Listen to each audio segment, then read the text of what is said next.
My name is Emma Reynolds. I'm 29 years old, and I never imagined that letting someone stay in my apartment out of kindness could become the beginning of a nightmare. The apartment smelled faintly of coffee and lavender, my small morning ritual before the world demanded attention.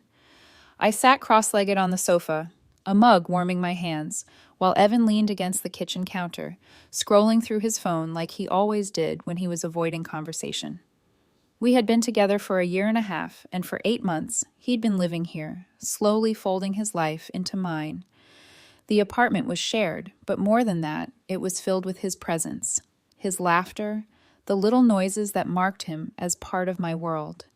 And yet today, the air between us was heavy, dense with things unsaid. I had noticed the shifts weeks ago, the lingering silence at the door when he was leaving, the quiet sighs while I talked about my day, the slight hesitation in his touch, like he was pulling back before I even realized it. Nothing dramatic, nothing that demanded confrontation, just a slow, imperceptible drifting away, like frost forming over glass. "Emma," he said finally, looking up at me with that hesitant, guilty expression that made my chest tighten. "We need to talk." I nodded. I'd been expecting this, dreading it, almost preparing myself for the words I knew were coming.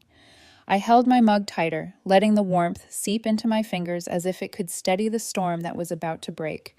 "We've been together a long time," he said carefully, like he was treading on fragile glass. "But I think maybe things aren't working anymore." My throat tightened. Hearing the words aloud made reality sharper than I expected. I thought about our apartment, the soft throw blankets on the sofa, the photo of us from our trip to the lake, the little bookshelf crammed with our shared novels and cookbooks. My chest ached thinking of it all being just mine again, empty in ways I wasn't ready for. I feel the same," I admitted, voice low but steady. "It's not dramatic, it's not a fight, but I think we've drifted." Evan nodded, a quiet weight of relief or guilt settling over him. We sat in silence, broken only by the faint hum of the refrigerator and the occasional car passing by outside.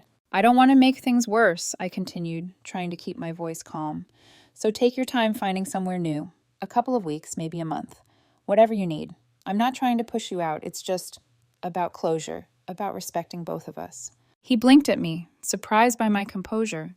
"You're generous," he said quietly. There was no malice, no resentment, just the acknowledgement that I was giving him grace he might not have earned. I managed a faint, bittersweet smile. "I've cared about you, Evan. I still do, in some way. But we can't stay in this limbo. We both need our own space now." The next days passed quietly. Evan packed most of his belongings gradually, making the apartment feel emptier with each suitcase. I told myself it was fine. He was still a part of my life, and letting him leave with dignity mattered more than my bruised pride. But there was a tiny, insistent gnawing in my chest, a whisper of doubt. Something about giving him that much leniency felt fragile, like a dam holding back a storm. 2 weeks later, I was sitting at my desk, reviewing notes for a project, when my phone buzzed. Evan. My stomach sank as I picked it up. "Hey, so, just FYI, I gave your apartment key to my new girlfriend. She'll be staying here temporarily. I still have some stuff, so it makes sense." I stared at the screen, my mug halfway to my lips. I read the message again, then a third time, as if repeating it could erase the words. My apartment key. To my home. Given to someone I didn't know. Someone Evan had apparently started seeing in the 2 weeks since we broke up. A cold clarity settled over me. This wasn't anger, at least not yet. It was a crystal clear understanding. I had been far too nice, too trusting, too patient. The apartment felt suddenly smaller, colder. The soft cushions, the warm rugs, the tiny photo of us smiling in the summer sun, it was all mine, but the thought of a stranger walking through the door in my space made my skin prickle. I took a deep breath and made a decision. I called a locksmith, no hesitation. My voice was calm but firm as I explained the situation. 2 hours, he said. I offered a little extra to rush it. 70 minutes later, the locks were changed. Deadbolt, handle. 3 shiny new keys gleamed in my hand like talismans. I put the old locks in a drawer, proof, if ever needed. No text, no call to Evan, just action. The apartment seemed quieter now, almost serene. I tried to return to my work, but the calm gnawed at me, a reminder that the storm had only just begun. That night, as I lay in bed scrolling through my phone, a tapping at the door startled me. Faint at first, then insistent. Tap, tap, tap. "Babe, are you sure this is right?" a female voice called. "Yes, I'm sure. Maybe wiggle it," Evan replied. Frustration, grunts, the scrape of metal, then pounding. My heart thumped, not from fear, but tense anticipation. I crept to the peephole and saw them. Evan, standing with a tall, confident woman, 2 massive duffel bags. The door rattled under their attempts. And then I realized grace and patience had limits. My kindness had been mistaken for weakness, but now the power was mine. I pressed my forehead lightly to the cool door, taking a steadying breath. The night stretched ahead, and I knew the hours to come would demand more from me than I ever imagined. The storm had arrived, and I was ready. "Hey, so, just FYI, I gave your apartment key to my new girlfriend. She'll be staying here temporarily. I still have some stuff, so it makes sense." I stared at my phone as if it were a foreign object. My hands shook slightly, not with anger yet, but with the raw, icy realization that my generosity had been weaponized. In less than 2 weeks, the man I once trusted had handed the key to a stranger, to someone I didn't even know. My home, my sanctuary. I felt a flush of disbelief, then the slow burn of clarity. I had been too soft, too accommodating, too trusting, too naive. The apartment felt smaller now, as though it were shrinking in on me. My books, my blankets, even the mug I held every morning seemed vulnerable. And in that moment, a quiet but resolute thought crystallized. This ends now. I picked up my phone and called the highest-rated locksmith I could find. My voice was calm, almost detached, as I explained the situation. "I need the locks changed today, both the deadbolt and the handle." The locksmith quoted $300. I offered an extra $50 if he could come faster. 70 minutes later, the locks were replaced. 3 new keys gleamed in my hand like tiny shields. I tucked the old locks into a drawer, proof in case evidence was ever needed. I didn't text Evan, I didn't call, I didn't even think about calling the new girlfriend. This wasn't a negotiation. This was a boundary. The apartment now felt quieter, almost serene. But serenity is fragile. I returned to my spreadsheet, my work, forcing myself to focus, though the hum of tension lingered in my chest like a drumbeat. By nightfall, as I lay in bed scrolling through my phone, the first sounds began. A faint scratching at the door, almost polite at first. Tap, tap, tap. "Babe, are you sure this is right?" a female voice said. "Yes, I'm sure. Maybe wiggle it," Evan's voice replied, calm but annoyed. Then came grunts, the scraping of metal, the first real pounding. I froze. My heartbeat quickened, not in fear, but in anticipation. I pressed my eye to the peephole and saw them. Evan, standing there with a tall, assertive woman, both carrying massive duffel bags. They were frustrated, impatient, and utterly certain the door would yield to their will. I realized something vital in that instant. Kindness had a limit. Grace could be exploited, and patience could be mistaken for weakness. My calm demeanor, my quiet generosity, those had led to this. I slid my hands down the door, feeling the cool metal of the new lock beneath my fingertips. My chest tightened with a mix of anger, disbelief, and the first flicker of satisfaction. The power was mine now, my home, my rules. I considered calling the police preemptively, then decided to wait. Let them try. I was prepared. I had the locks, I had documentation, and for the first time in weeks, I felt a cold clarity settle over me. Through the peephole, I watched the woman shake her head in frustration, muttering something about it being impossible, while Evan tugged at the handle. Their movements were clumsy, chaotic, desperate. It was almost cinematic, the intrusion of the past, of betrayal, crashing into my carefully built boundaries. I let them try for a few minutes, letting the tension stretch taut, and then silently I whispered to myself, "Not today, not this time." I went back to bed, ears alert, every muscle tense. Outside, the rain began to fall heavier, streaking the window like a cinematic lens, reflecting my own internal storm. I knew this wasn't the end. The confrontation was inevitable, legal complications might follow, and emotionally, the aftermath could be brutal. But for now, I had taken control. The apartment was mine.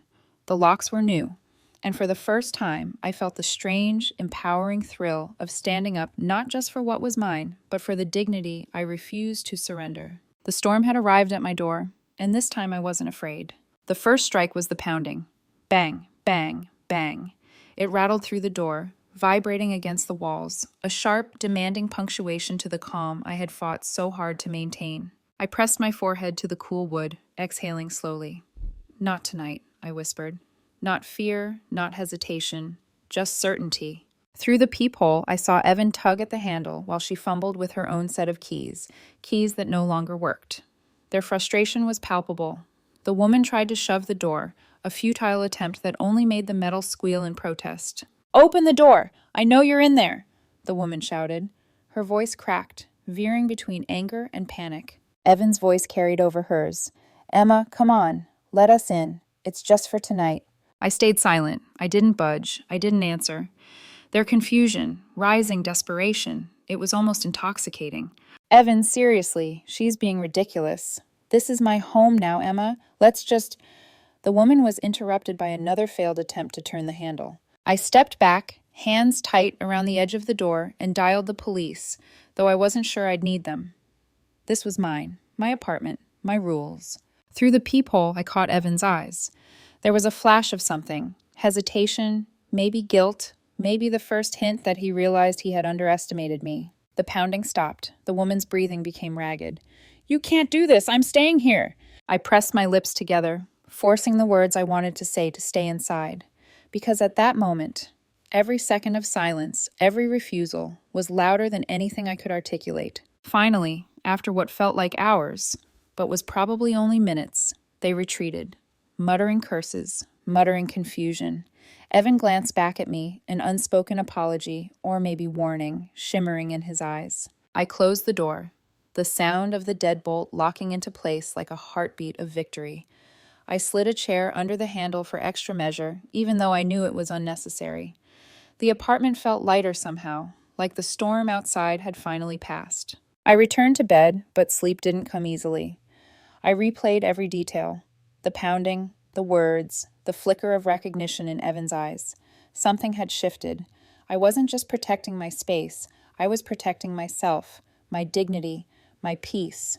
The next morning, my phone buzzed incessantly. Calls, texts, unknown numbers. They tried everything. Pleading, anger, negotiation. I ignored them all.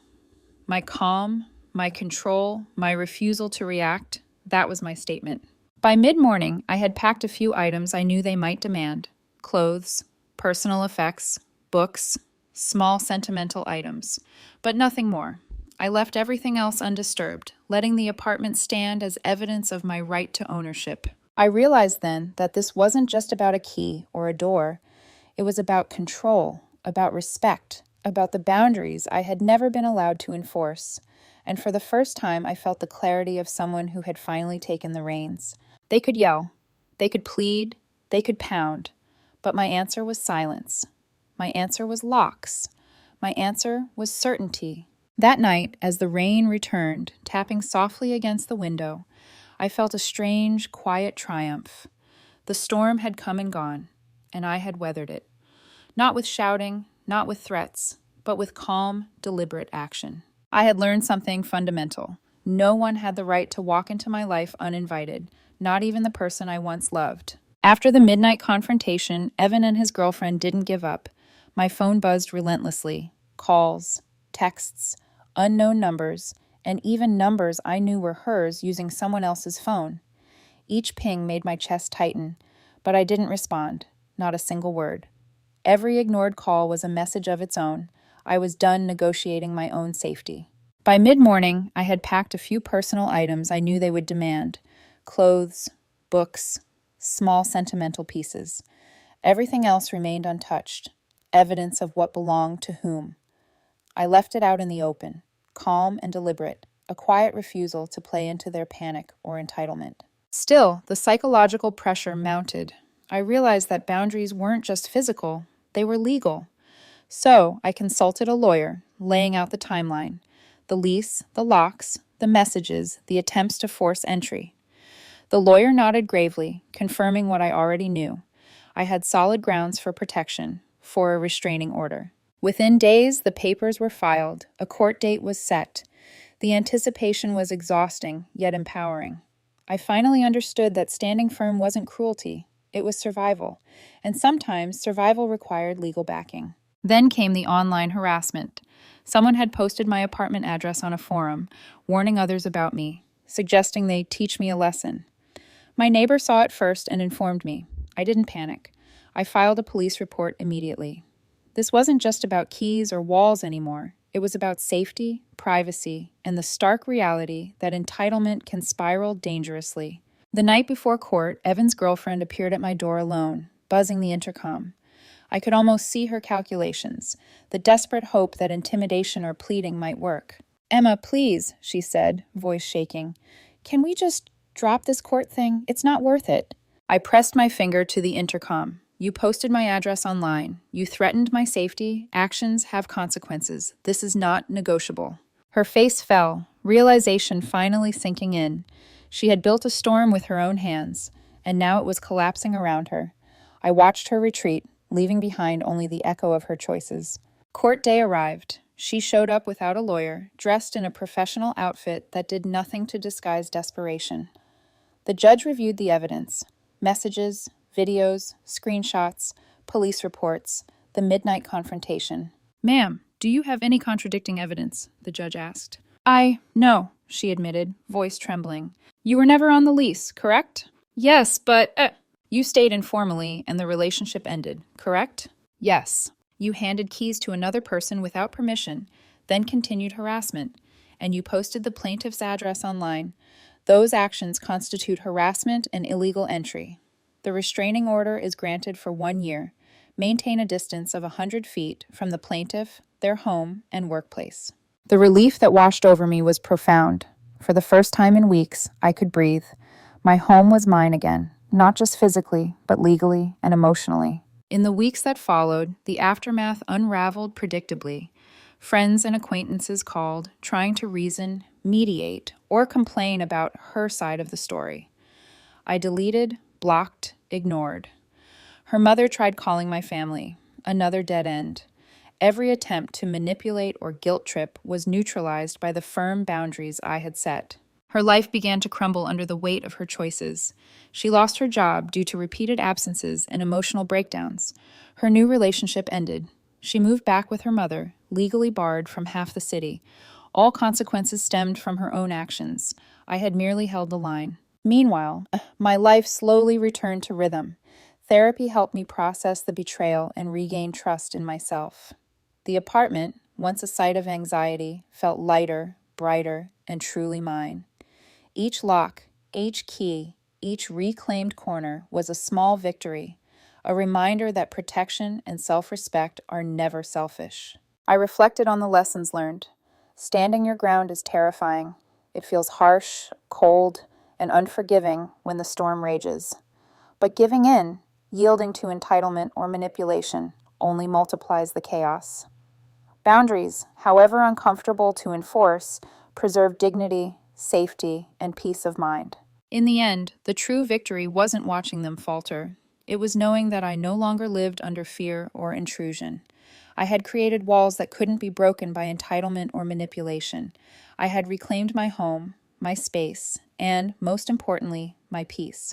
The apartment was quiet now. The doors were secure. The locks gleamed in the morning light.